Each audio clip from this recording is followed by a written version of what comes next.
ফিরে এলাম বিরতির পর। আর এই মুহূর্তে যে খবরের দিকে নজর রাখবো, পুজোর প্রসাদ খেয়ে অসুস্থ হয়ে যায় 20 জন। আলিপুরদুয়ারের ঘটনা, আলিপুরদুয়ারের তাঁতিপাড়ার এই ঘটনা। অসুস্থরা আলিপুরদুয়ার জেলা হাসপাতালে ভর্তি রয়েছে। পুজোর প্রসাদ খেয়ে অসুস্থ হয়ে গিয়েছে 20 জন, তারা প্রত্যেকে আলিপুরদুয়ার হাসপাতালে, জেলা হাসপাতালে ভর্তি। আরও বিস্তারিত জানবো, আমাদের সঙ্গে রয়েছেন আমাদের প্রতিনিধি অজয় শাহ। অজয়, ঠিক কি ঘটনা ঘটেছে, কিসের পুজো ছিল? দেখো সুচিত্রা, শনি পুজোর শনি প্রসাদ খেয়ে অসুস্থ হয়ে পড়েছে 20 জন। আর ঘটনাটি ঘটেছে আলিপুরদুয়ার 2 ব্লকের শলাবাড়ি তাঁতিপাড়া এলাকায়।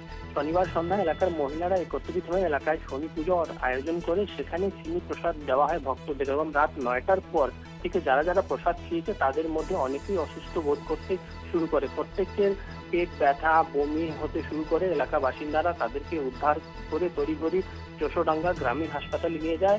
সেখান থেকে অনেকজনের অবস্থা আশঙ্কাজনক হওয়ায় তাদেরকে আলিপুরদুয়ার জেলা হাসপাতালে নিয়ে যাওয়া হয়। যেটা জানা যাচ্ছে, এই ঘটনায় প্রায় 20 জন অসুস্থ হয়েছে, তাদেরকে জেলা হাসপাতালে চিকিৎসা চলছে, যাদের মধ্যে 4 জন শিশুও রয়েছে। আর এই ঘটনায় তীব্র চাঞ্চল্য ছড়িয়েছে গোটা এলাকায়।